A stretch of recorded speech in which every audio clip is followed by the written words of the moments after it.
Reds, I'm still not there. I'm still not with it. What the hell are we watching right now? This is Forever United TV. We are live. It is the 27th of September. It is 6:30 on a Saturday afternoon. And I don't think any point while supporting Manchester United over this horrible period, and I'm talking the last decade, I have ever felt as crap and as low as I do feel right now. The optimism, the Ruben Amorim factor, what was done in the summer, Ineos backing the manager, everything that he did off the pitch, everything he did with the players we knew we needed to get rid of. All of that coming into Ruben Amorim and this season, the money that was spent, the chance, the mistakes that we learnt from last season, 6 months of absolute dross, 6 months of absolute crap from Ruben Amorim. Give him time, give him a chance. Apologies now to every single Manchester United fan that I said needed to give Ruben Amorim time. Give him a go. You've got to let him get his transfer windows in. When a man is this stubborn, when a man is this hell-bent on making his system work in a league where it hasn't worked or even been tested at the highest level of where we're at right now. And you could bring back what I've said before about Conte, but I also back that argument up with the players that we've got in and what Chelsea had at the time with Antonio Conte. 3-4-3, Ruben Amorim doesn't work. Manchester United need to make a decision. Manchester United need to sack Ruben Amorim. And I cannot believe I'm saying it. It's done. We cannot fight this anymore for him. I cannot fight. I've got nothing left. If you watched the watch along earlier on, you would have seen a Manchester United fan, myself, just completely lost as to where to go, what to do, what to say, how to react anymore. I'd gone. 20 minutes in, my head had fallen off my shoulders. Everything that I'd done, everything that I'd bigged up. I'm sick to death of trying to give this team and Ruben Amorim a chance. I'm sick to death of trying to back him and fight his corner against everybody else. I've been on Sky, I've been on here, I've been on opposition channel, I've been talking to everybody. I've been batting it off, I've been laughing people off. You will see, it will come. We had to get rid of the bad eggs, we had to get rid of the dead wood, the bomb squad, everything like that. We had to do it all and then everything will come. He knows, he understands what the team is, he understands what this football club is. And then I heard him say, it's hard to lose a game at Manchester United, but we got to concentrate on the next one. Did I not say, and by the way, I'm trying to do my best here not to lose my rag. I'm starting off low-key and low-tone just so I don't go past that point again. I don't want to lose the plot. I don't think it deserves my energy right now. And this team don't deserve my energy right now. I'm going to get all of your opinions in on this very, very shortly. And I want to get as many in as I possibly can tonight. I'm going to give you your chance because I went off and had my say earlier on. And not much has changed. I've given it an hour. I've watched everyone else play. I tried to take some joy out of Liverpool losing. Didn't work. Tried to take some more joy out of Chelsea getting beat. Didn't work because Brighton went past us in the league. And right now, that was it. That was the moment this afternoon. I sat there and I'm thinking, Liverpool have lost. Whoa, last minute goal and Nketiah. Chelsea have just lost. I'm thinking, whoa, yes, this is it. And then the reality hit me. It's Crystal Palace and Brighton that we need to be worried about. It's not Liverpool and it's not Chelsea. It's Crystal Palace and Brighton. And that reality check of realising it's them teams that we are now looking at and hoping lose to what we thought were our rivals.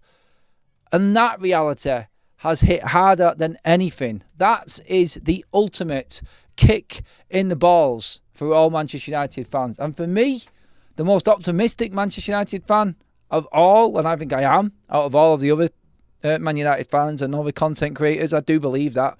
I probably do because I've seen what everyone else is saying. And now, I just don't see a way forward with this team. I don't see a way forward at all with this manager. I can't. He's just got to a point where he says, we now move on to the next one. And I'm like, Ruben, shut up. No, that's not going to float anymore. I'm not having that. You cannot be in position at Manchester United and come out with that after a performance like that again. Last season, they absolutely bowled you over with Norgard, with Wieser, with Mbumo, with Thomas Frank. Now we've got EPL coach, not even a manager, Keith Andrews, schooling you at the G-Tech, and I mean schooled to the highest level. Why? Because he knew what you were going to do, mate. He knew exactly how you were going to set up and exactly how your team was going to play under pressure and in position and possession of the ball. Position, I mean where the midfielders and defenders were going to be. Possession, how nervous you would be if he put players in that certain position next to them players. And it worked an absolute treat. I shouted, I ranted, I raved, I lost the plot. So watching this team try. Did they try? And that's a question as well, because for me, really, when I look at that, that's probably a bit of that's too much praise for Manchester United right now. Trying. Melting is probably the right word I would use to describe Manchester United right now. Melting is this team. We have got a pub watch along on November the 8th against Spurs. I will be amazed if by the time we all turn up to that event and we're all watching that game together as Manchester United fans, hardcore Man United fans. I'm not saying everyone else isn't who can't come, by the way. I know you've got to travel from far afield and everything like that, but I would be amazed if on that day, Manchester United have still got Ruben Amorim in charge of this football club. I would be absolutely astounded if Manchester United had Ruben Amorim in charge of this football club on that day. I cannot see this working forward. It's blind faith at the moment from me. And it's not now. It was blind faith from me before. You have to believe in something. I always believe in that. I always think you have to have that faith. You have to think that in time it will work. But he isn't changing, and an adaptation of that formation can work for this team. I said it before. 5 years ago, I wrote an analysis for Finalysis, our new partners that I'm part of with Sky Sports. I wrote an analysis of that game. Was this the final nail in the coffin for Ruben Amorim? Yes, it was, because he lost a lot of the fans today, and he lost a lot of the fans with that starting lineup he made as well. And you can argue a point for all of them players. But again, you'll go back and you'll say, 5 years ago when Ole Gunnar Solskjaer was fired from Manchester United, walking into that changing room against Watford and asking the players, put your hand up if you want to fight, if you want to play, if you want to come off, put your hand up. I remember the interview. I remember the tears in Ole Gunnar Solskjaer's eyes, and I was thinking he had to change, we had to do something different. And I feel sorry now. I feel like an idiot for actually thinking that Ole Gunnar Solskjaer was out of his depth. He wasn't out of his depth. He wasn't out of his depth at all. He didn't have backing from high above. I didn't have anyone with a backbone. I guarantee you, if you give Ole Gunnar Solskjaer the players that Ruben Amorim has got right now, we'll actually enjoy watching football again. We will. I've lost the love for football and watching my Manchester United. That's how I feel right now. And that's because of Ruben Amorim and his stubbornness. It's all right for you, Ruben. It's not all right for the fans. It's not. We have to sit here and watch it and take the banter and take the grief and take the embarrassment of paying the money that we have to pay now with Ineos in charge of this football club and take that on the chin. I'm sorry, look, we all wanted it. We all gave you everything that you wanted. We gave you last season. We'll let you finish the season off the worst we've ever finished. We gave you that. And you said the good times are coming. The good times will come back to Manchester United. We are 6 games in with 2 wins, 3 defeats and a draw. We are now back down in 13th in the table. Tonight, if good results happen elsewhere, we could be as far down as 16th. And then tomorrow, even more, it gets worse. It gets worse. And you're looking at a team that don't believe in what they're doing. I don't care what Matheus Cunha says. I really don't care. It's the fact that he came out and said that we are the problem. It's not the manager. We are 100% behind the manager. Well, if you're 100% behind the manager, then you're going to fail at Manchester United.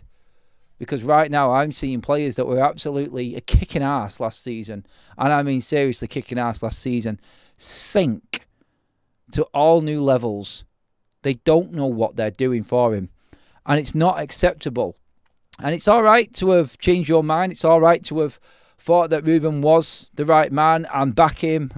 But I said again, today he lost a lot of the fans because 5 years ago, Ole Gunnar Solskjaer had the same players that he had starting this game today. A third of Manchester United's starting lineup were made up by Ole Gunnar Solskjaer players.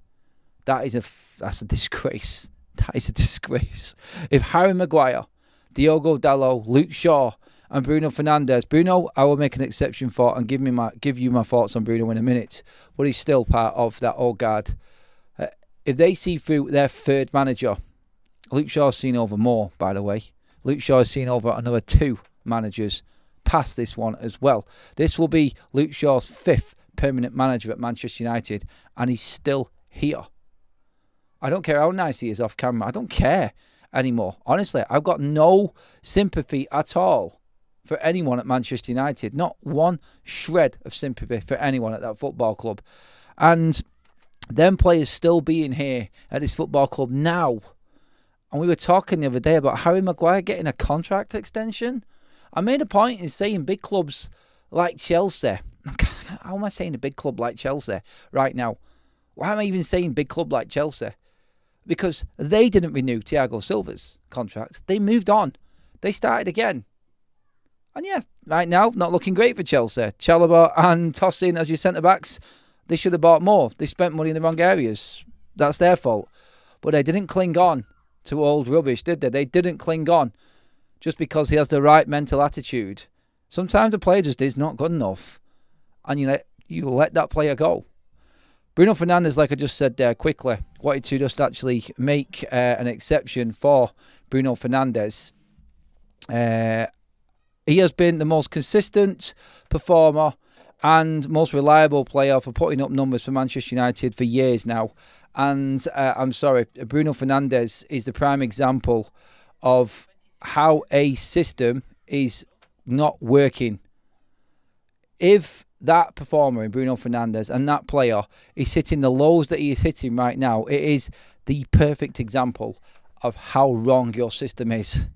And you're not changing it, and you're letting players like Kobbie Mainoo sweat on his future at this football club on the bench. Fair enough, he's got to fight for his place in the side, but this is 6 games now. And if Manuel Ugarte is performing better than Kobbie Mainoo in training, I want to see them videos. I'm sorry. I don't believe it. I don't believe it. And for me, that there is the problem with Ruben Amorim. He is blatantly not given his time at United a chance because he thinks a system that worked in Portugal is going to work in the intensity of the Premier League. And that's the difference. They don't get chance to adapt to the situations and problems within that system in the Prem. They're on top of you. And what we had today was, again, no disrespect to Keith Andrews because he deserved his win today. He played to his strengths and United's weaknesses because it was obvious on how to do so. I don't think Keith Andrews will last at Brentford. I don't know. I think he's limited.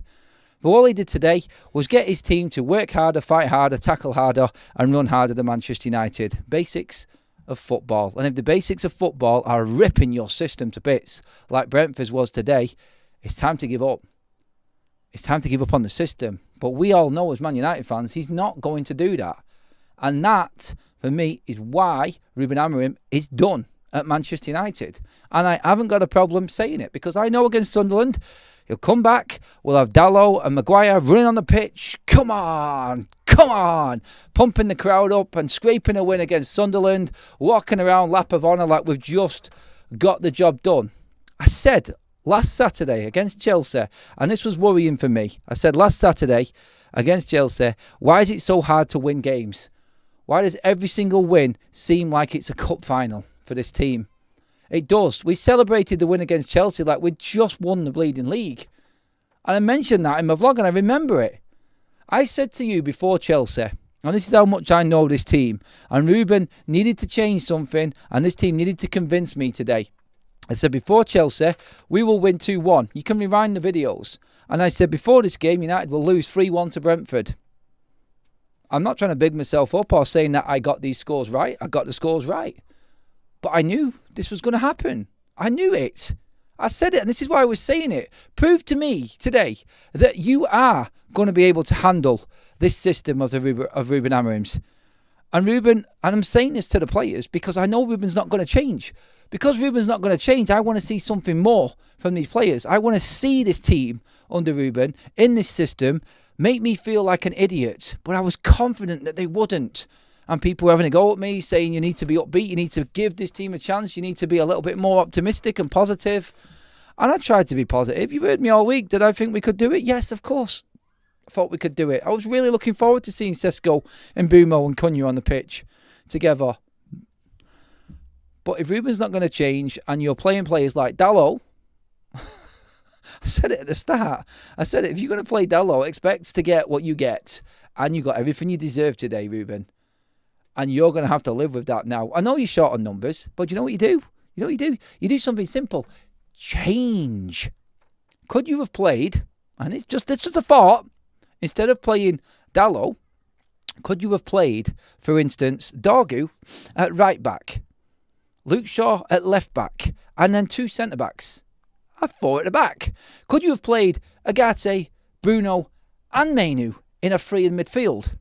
Yes, you could. Them players were available. And could you have still played your amazing £200 million front line of Mbeumo, Cunha, and Sesko? Yes, you could. But no. Because you want to be strict to your system and your formation, you're shoehorning players in that do not deserve to be in that side. I can feel myself bubbling up. I need to slow down. Right, comment section. You know where I'm going with this. You know exactly where I'm going with this. And you can probably tell from the tone of my voice. I feel defeatist. I feel like giving up. I feel like the world has ended for this team right now. Honestly, I do. I don't see anything coming back. And you could say it's reactional. You could say it's right after the game. You could say Bruno scores that penalty. If he scores a penalty against Fulham, we're looking at totally different points. But did we really deserve it? Did we deserve it? And the answer is there. It's no. Because Brentford could have said, well, what about if Bain didn't stop them 3 clear headers with no one challenging for him in the first half, when we should have been getting the same result Ten Hag got 3 years ago when we were 4-0 down at half-time. That should have been the half-time score. Because we should have been gone and out of sight, and Brentford should have been over the hill. But for Bain Day. That's what I look at. And by the way, for all you statos, the shots on target today for Manchester United that you want to bring up in all of these stat columns about United getting better. 3 of them shots were Manchester United's goal. 1 header from Sesko, 1 shot from Sesko saved, and then 1 shot that went in. They're your 3 shots on target. By the way, the other one was a team effort from Sesko and 1 from Matthias Cunha. So stick them stats right up your ass and, yeah, do what you want with them from there. I don't care if you sit them back out. It account for nothing when it comes to where Manchester United are at right now. Completely lost where I was going with that one there. Apologies, everybody. At least we can add a little bit of comedy to the video. It has been a bit of a miserable one so far. I apologise, but tell me how I cheer myself up from this. Right, let's get into some of the comments. I'll hit the first few super chats first of all, everybody. Thank you so much. And by the way, quickly, I totally forgot about this earlier on. I did my match reaction right at the end of the watch-along, and there was a load of super chats that came in. Thank you, everyone. You are legends. I love you all. That was absolutely brilliant. And thank you again in this show alone. So let's get through these now as quickly as we possibly can. And then the floor is yours, people. I'm surprised it took you so long to realise Crystal Palace, Brighton and Brentford are better than us and our rivals. I kind of knew this years ago after losing to them all the time. I've not took me years, mate. I know how good these sides are, and I've been singing the praises, Ray. Cheers for the super chat, mate. It just is where it is. Like, I'm looking at results against the other bigger clubs, and them teams are actually beating them. And the reality of them teams beating the bigger teams and our targets being them smaller teams now, that makes you feel small. It makes you feel small. Super sticker there from Northern Geezer, is that? I think it is. I think so. It doesn't show me all the name on YouTube. Sorry, mate. Alacanal, is that how you say that name? Alacanal 007. Liverpool have never finished below 8th since 1962. Standards. The Lost Poet says, I want Eddie Howe, a proven Prem manager. He's never going to come from Newcastle. Too much money. Thanks for super chats, everyone, by the way, again. Silverback says, he's got to go, Adam, out of control, mate. Sorry, I wanted him to work. I would sack now and hope we can improve quickly under a new manager. Northern Geezer again with another super chat. Thank you, mate. Is it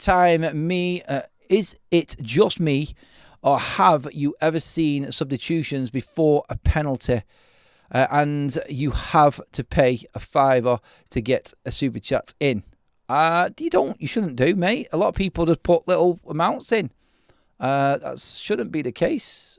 Not at all, mate. Don't ever go too much or pay too much, Northern, please, buddy.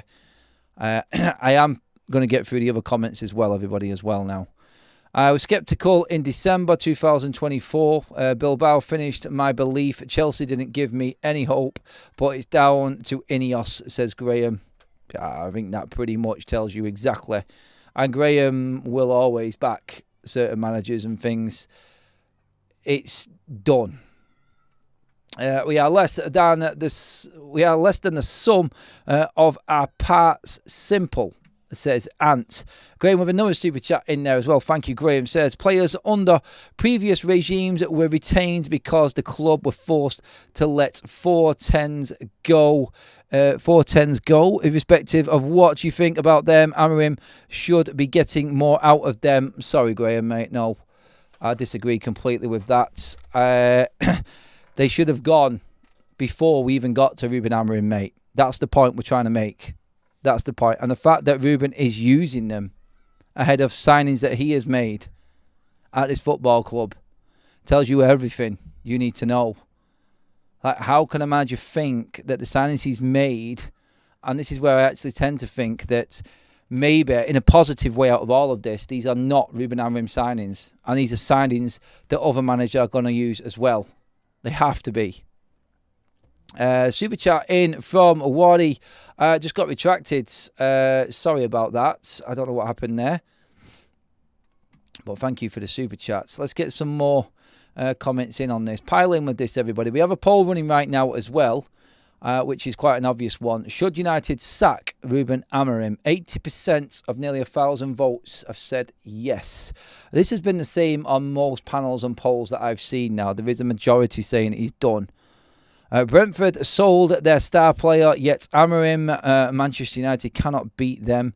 With Amorim, Manchester United will be in another relegation battle before the end of the season. This is the point now. Ineos have come out and said that, well, they haven't come out and said anything. It's reportedly, the word coming out from Ineos is that they are not going to make a decision on Ruben Amorim, and they believe in him. It's going to be until European football doesn't look like it's going to happen. It's not going to happen now. He's not going to turn this around. He hasn't won an away. When was the last away game we won as well? There's another stat coming in. Manchester United's last away game, I'm pretty certain it was Leicester when we beat them 3-0, I think it was, when Aidan Heaven got injured that time. That was the last time I think United won away from home in the Premier League. And that was probably March, April time, around there. Yes.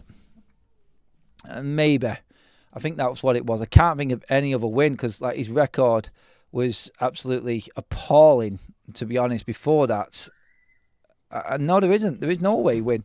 I think the only away wins that Ruben has had, has he? Is it just Leicester? I'm trying to actually think now what other games he might have won. Oh, yeah, City. City was the one. Well, I remember that day. We all had hope then. Right. We have to get used to playing in the Championship as that's where we are going. Might have a bit more fun in the Championship, to be honest. I'd love to see United play some attacking football again. I want to be excited to watch my team play football. And at the moment, I can't think of anything worse. I'm at a wedding next Saturday. So I can't get to the game and back in time. So we're going to do another watch along here for the home game. And you know I'm at every single home game. I can't go to the game. I'm actually glad I can't go. And my dad and my uncle are going to take my tickets. And I'm actually really happy that I'm not going to the game. I never thought I'd say that. I messaged Alfie earlier on, my son, and I said, mate, it's because I had to leave his game early to come back to watch Manchester United and do the watch along. And he was winning at the time, and I asked him how did he go. We won 4-1, which was great. I messaged him and said at least one team actually won today. Anyway, he said to me, he said, Dad, I don't want to watch him. I said, I can't. It's appalling. You've got no words. There's no description of how Manchester United play. No one can tell you how they play. They're so disjointed. So disjointed. We've just changed that poll up now. Will United sack Ruben Amorim? This is a different question altogether. So far, the vote is going yes. I'm not so confident. I think it will be Herzler that finishes Ruben Amorim. Brighton at home. Then we'll have 2 games before the international break. But it will be Herzl. That will be the game. I think he gets Sunderland. I think he probably scrapes a win against Sunderland. And then people will say, oh, here we go again. Like, it's a win against Sunderland at home. I'm not confident about that, but I won't get carried away with a win against Sunderland at home either. Really don't care. And that, I think, right now tells you exactly where we're at. Right. Brentford were 100% committed and aggressive. United players got no balls, says Harpel. Yeah, that's something I picked up on. Rudriff says selection subs is on Amorim. I don't think system is that of an issue. It is. But sorry, you can't pick Shaw, Dalot, Maguire and expect to win or even good performances. That's ludicrous. Well, the problem I've got with Harry Maguire is the fact, again, look, I said exactly what would happen in this game. I knew exactly what would happen in this game. I watched Brentford. I've watched them a couple of times now. And that long ball is what their game is. It's simple. Feed off the negativity in your opposition and get the crowd up. What did I say before the game? Anyone watching me earlier on would have heard me say they're just going to hit that long over the top, the long diagonal, as soon as they can and try and catch Manchester United. Cole, out the feet, bang. Out the feet, bang. First 2 goals, 2-0, game over. 20 minutes. They did exactly what I said. And United were caught. I said, if we get stuck 1-on-1 with Maguire or De Ligt, we're done. Sade will cook us completely. He cooked Dalot in the first minute down the left-hand side. It was a horrible start for United. And again, I said, if I see it, everyone else sees it. Keith Andrews sees it. He knows the problems of United. United know how he's going to play. And we just played right into their hands. Honestly devastated when I seen the way we set up.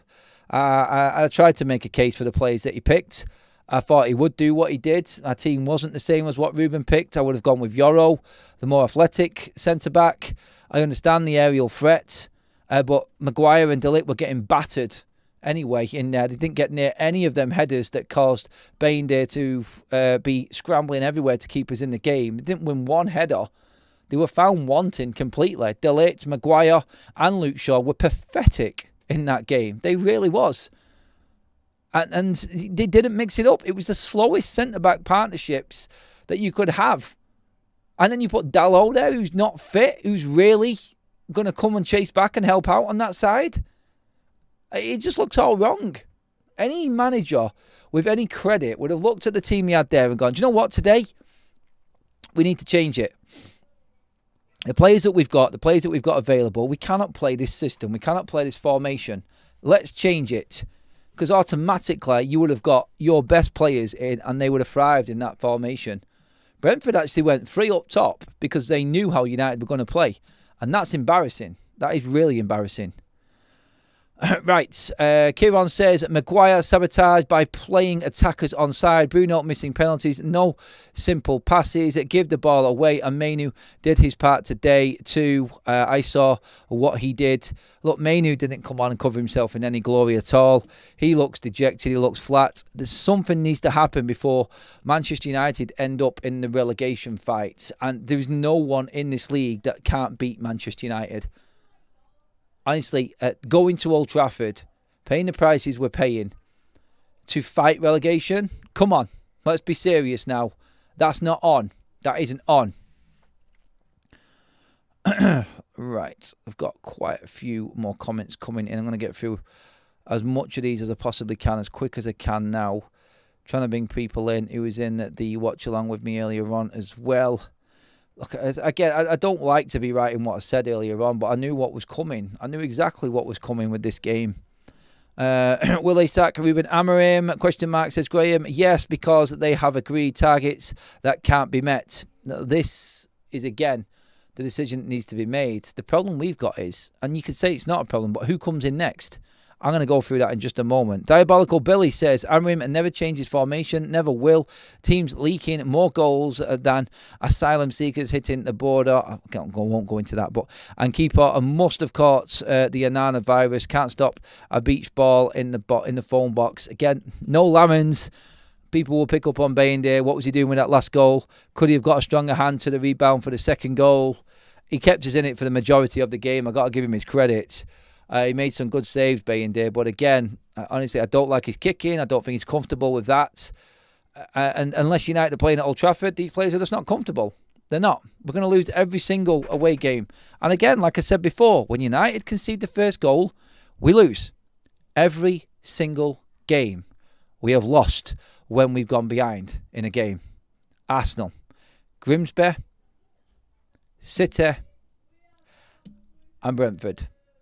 Simple as. 4 games we've lost this season, we conceded the first goal. There is no mentality. And it's all right, Cunha coming out and saying we've got to have the right mentality. We're on the pitch. We need to change the game.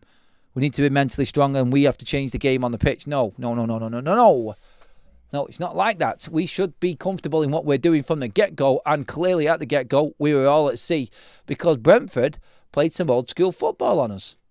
So if you want to beat United, be aggressive in the first 10 minutes. That was the blueprint from today. Kevin says, he's had his chance, Adam. It's time for a change. Yep, I do believe that. Ruben Amorim on if he is worried about losing his job. This was posed to him earlier on. I'm not concerned. That's not my decision. I will do the best I can in every minute I am here. So I'm never concerned about my job. I'm not that kind of guy. I think he's probably answering that question there, not in an insulting way to the United fans. I kind of look at it a bit differently now. I heard this before and I thought, you can't say that, Amorim. You can't. No, actually, the bit I was worried, the bit I was annoyed about was we go on to the next one, we concentrate on the next one. No, because he said at the start of this game, we have to win this game. We have to win this game. We have to build on the momentum. There is no momentum. It's just a downward spiral. Anyway, Ruben's saying that there. He's basically just saying, I think, there that he's not concerned. Right? He's not going to let it concern him if he gets sacked or not. He just doesn't worry about it and let it really affect him, I think is what he's saying there in a way. In his normal life, like he's just going to carry on working. If someone comes and sacks him, they sack him. That's what it is. Right, I'm going to read out a list here. This is an interesting one for you. But you tell me in this as well. And I'll come back to the chats again in a minute. We've got plenty of time, everyone, so don't worry. Plenty to get through and plenty of opportunities. Well, I wanted to go through this. Right, okay. A list of managers out of work right now. Because let's be honest, who in their right mind, who's doing well right now, is going to come to Manchester United? No one. Forget about Glasner. Wow, what a job he's doing, by the way, at Crystal Palace. Fantastic. Hertzler's turned the corner, it would seem, by beating Chelsea today. Forget about him as well, even if he was on the list. Right, these are the managers that are out of work. And United wouldn't have to pay compensation to another club for. Gareth Southgate. No, thank you. Joachim Low. When was he last managing? Xavi. Interesting. That's one that might prick a few ears up. Again, but someone who's not managed in the Premier League right now, that is a bit of a concern. Like, honestly, I don't trust in anything right now. Luciano Spalletti. Thiago Motta. Walter Mazzari, Marco Rose, Sergio Conceição, Eric Ten Hag, Gary O'Neill, Sam Allardyce, Dunga, Sean Dice, Bruno Lage, Ole Gunnar Solskjaer, Ralph Hasenhüttl, Ruud van Nistelrooy, Michael Carrick, Rafa Benitez. Is there any of them names there that jump out to you would take right now? Who would you go for? Is there anyone in that list right there? Mourinho cannot come, Steve-O. He's taken the job, obviously, at Benfica, so that isn't happening, people. No Jose Mourinho.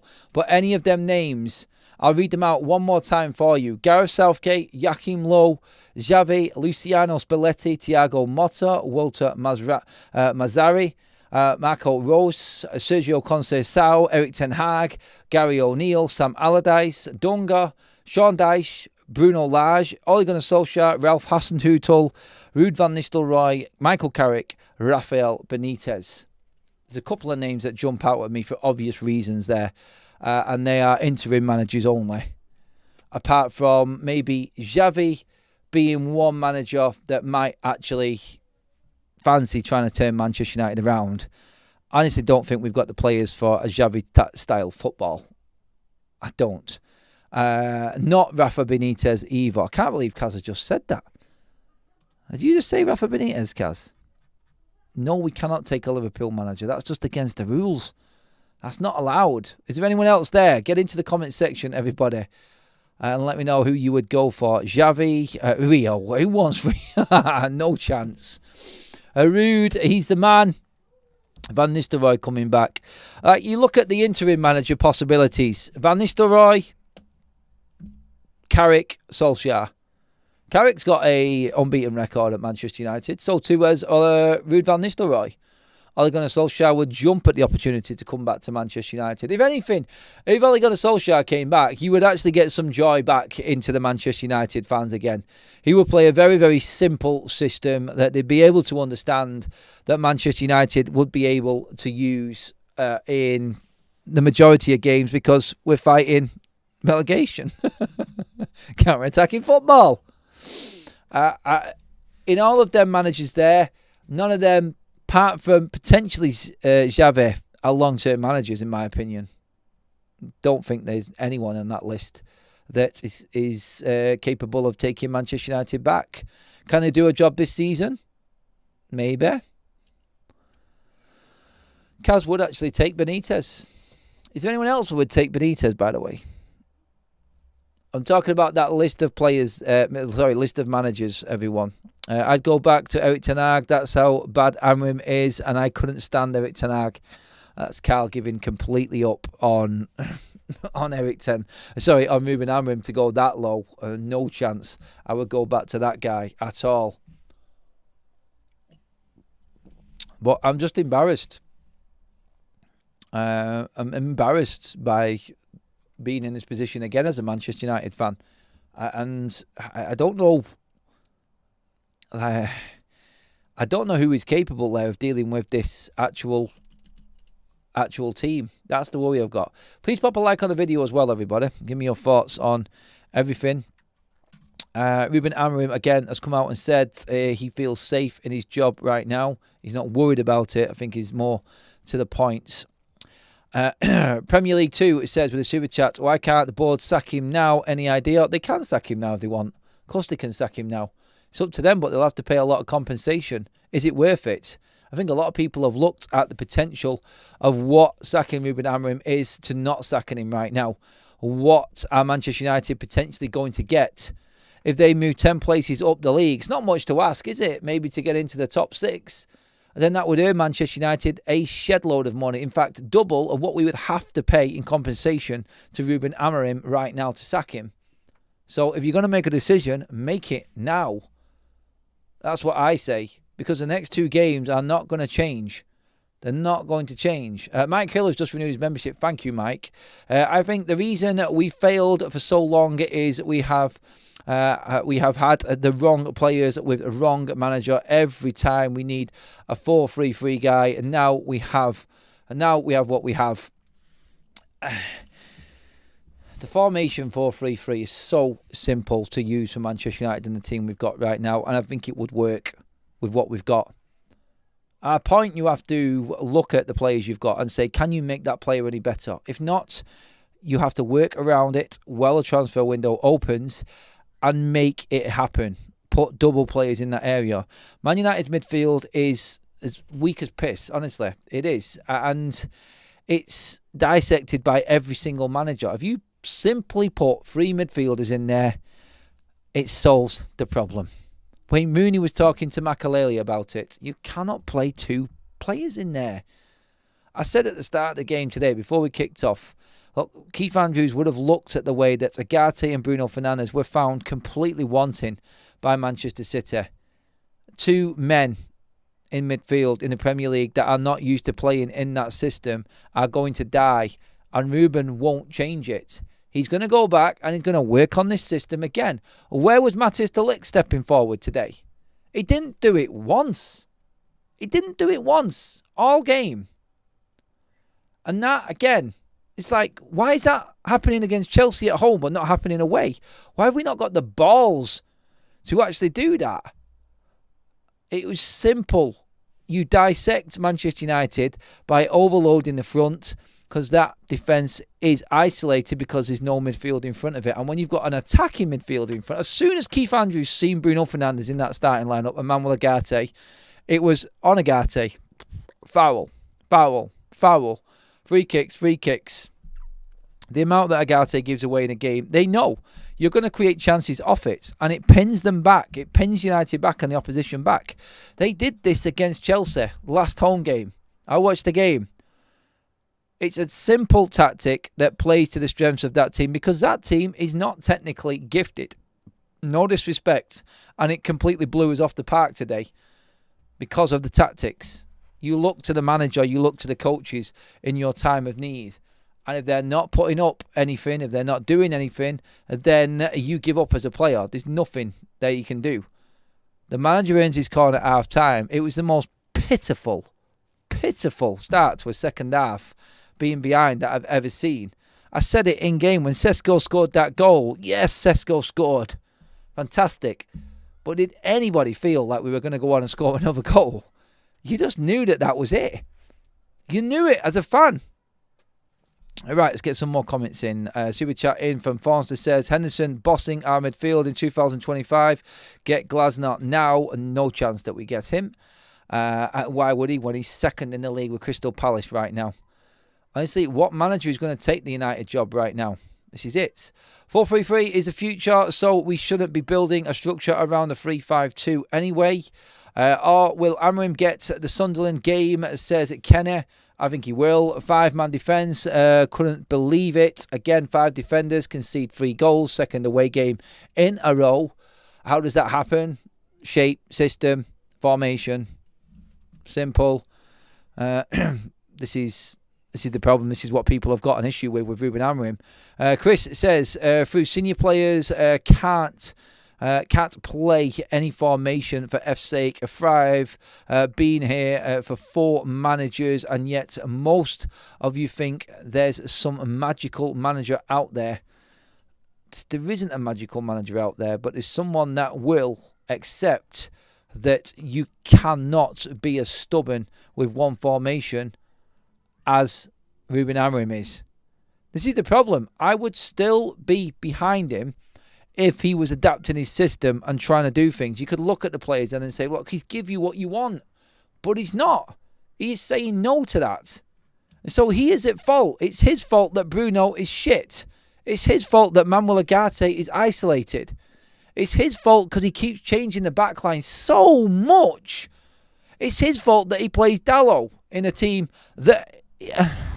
Dalot, I don't even want to go into him again. I hate the man's name at the moment. Honestly, if I see that guy running up and down that wing again, one more time, being bullied by attackers who hasn't got an end product, he's not a wing back. He never will be, and he's not even a starter at fullback.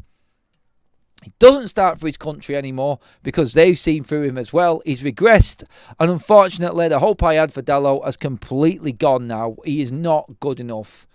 He is an average player who has been at this football club since Jose Mourinho. And no surprise, when he plays Manchester United are poorer. Again, come on. It's time to wake up. It's time to wake up and actually realise what's happening here. And what is happening here is Manchester United under Ruben Amorim are only going to go backwards from this point. Bringing him in the first place was saying, I'm not happy, I was right. Ten Hag 2.0, next shiny thing, successful manager in a lower league. Honestly, right now, I'm happy just to let him go and bring somebody else in because this is not going to work for him. Sometimes you just have to admit that it's just not going to work. Simple as. And it's not. Amorim needs to go, but so does Dalot, Shaw and Maguire. Bruno has totally lost confidence and it's reflection on the team. And it's reflecting on the team. Hope Sunderland ends this. People actually going in. United fans like sub in there hoping that we lose against Sunderland. If we lose against Sunderland, then he has gone. And then we've got a manager coming into his first game away to Liverpool. That's the sad thing, isn't it? Thanks for that. There you go. Liverpool away. Go make things better. Ryan Giggs is a good shout as well. A player who totally gets what it takes to be a United player. Needs Needs to have a go. People around him, good people around him. No, Ryan Giggs is not the right man for Manchester United. He's got nowhere near enough experience to handle what the Premier League needs. It needs to be a Prem-proven manager. That's it. It needs to be someone who knows what the Premier League is. Because anyone else we've tried isn't going to work. Like, you need someone who knows what's happening in the Premier League. Sean says with a super chat, our players are not capable, good enough for Glasner. Think about that for a second. The Palace manager. Yeah, I watched Palace play a 3-4-3 today against Liverpool and create umpteen chances, and were in complete comfort with what they were doing. How can Palace do it for Glasner, but Man United players can't do it for Amorim? Again, that's a worrying sign, isn't it? It means that these players are simply not good enough. But then again, you cannot allow Amorim to continue to try and think that they're good enough playing this system. If he changed it now, yeah, you would be, at the end of the day, having to give in a little bit to these players and give them what they want. But don't forget, you're also saving your own ass. And he is still a young manager. He needs to adapt and learn from this. I guarantee that Ruben Amorim, when he goes elsewhere, well, to be honest, this is it for him, isn't it? He's never going to manage a big club again. He's going straight back to Portugal. And this is why I don't get him, and this is why he needs to go. Because this is the future. This is your future. If you've gone to a big club like Manchester United, who the hell is going to look at you again in one of the big leagues after this epic fail? And you coming out publicly and saying that this is going to work. It's not going to work. It never is going to work. It never, ever has done while being here. And you persisting in it is going to ruin your future. There's no one going to go near him again in I don't think, any big club now. Luke, super chat, says Sunderland are currently third in the league. Are they actually winning their game right now as well? Which is quite scary. Let me just double check the scores right now. I know you've got Wolves later as well. Yes, Sunderland are currently beating Nottingham Forest right now. It's actually a good result for Man United because it means that Forest are not going to leapfrog us either. And United are still 14th in the league. I hate looking at that league table right now. It was me this morning thinking United could go into the top 4 with a good win. Idiot. I gladly call myself an idiot at this point. Subben has backed up another super chat there saying Fletcher interim if Glasner is not willing to join. It's going to be an interim manager. I don't think you're going to get a permanent manager at this stage. I think the players that we've got, any manager coming in right now will be able to get a tune out of them. I don't think it'll be a problem at all for any manager right now to get a tune out of these players. There's a lot there to work with. If you cannot get Cunha and Bruno and Sesko to work, Bruno Fernandes, Kobe Mainu, Yoro, do you know what I mean? Yoro, Mazraoui, Leacher, Heaven, De Ligt. You've got a good team there. You really have. And it's a shame. It is a shame that we cannot get more out of these players. It's a shame on them, really, as well, that they are not doing more. We did it against Arsenal, Burnley, Fulham, Chelsea, etc. They show it when they want, and they show us they can sabotage. Instead of going in on the manager, go in on the players all over their socials. Look, there's no point in going in on the players, mate, right now. We've already done it. We know what they are. Ruben knows what they are, but he keeps on playing them. He keeps on playing them. He's lost it. This is a big football club, and you have to handle egos. You have to handle problems. And he's not handling it. The refusal to play Kobe Mainu. I get it. Like, everyone has to get in line, but he's just never going to play. He's never going to play. And the fact that Bruno Fernandes is so shit at the moment because of Ruben, and he's not even bringing him off, shows you weakness for me. That shows a weak manager, not being able to bring your captain off the pitch when he's playing bad. It's like last week against Chelsea, because we're winning, he brings Bruno off. I'm sorry, that's just not right. Bruno was the only player that was actually playing all right in that second half for me against Chelsea. He was doing what Bruno normally does, and he brings him off. Makes no sense whatsoever. So when his chips are down, he hasn't got the balls to make the big calls, and that's the big worry. I absolutely love Ruben Amorim, but he's a better sporting director than he is a bleeding coach. I'm telling you now. He sees what clubs need, and he knows what clubs need, and he thinks deep, and there is a real, I feel, positive and a plus point in that. But that's run out now. He's got rid of everyone. Well done, Bruno. Well done, Ruben. He needed to do that. The clubs, the fans, and everybody needed that to happen. But now, come on. Now it's time we need to start seeing results and positivity within the system and formation. Thailand Tomo, even if we managed to beat Sunderland, it would only paper over the cracks. Get this fraud out of our team. And now, that's from Tomo. Tim says, Unai Emery for me, but he wouldn't come till the end of the season. Is Southgate incoming, says Real Estate. Joseph says, given the players we have just now, a new manager in would change the system and get it right. ? Or same as before. Amorim has to go, says Tomo as well. Diabolical says these managers come into the Prem and realise that they're in a different universe. Arrogance is a great quality sometimes. Sometimes. Not here though. Not here. Deirdre says that Cobby was the cause of the third goal today. Yeah, he was at fault for the goal. Again, I think he's lost Cobby. And this is the point I've got. It's like, Cobby could come in and do really well. But no, he's not going to start the next game. That's a problem for a player. That's a problem for a coach. And I don't think Ruben is capable of handling that. It's like, how are you going to get the maximum amount of players when they're not being rewarded for what they do on the pitch? Just because someone trains harder at training. There's a balance to being a coach. Look, I've said this before. If you cannot coach any more out of these players, you need to manage them. And this is where the next level comes in.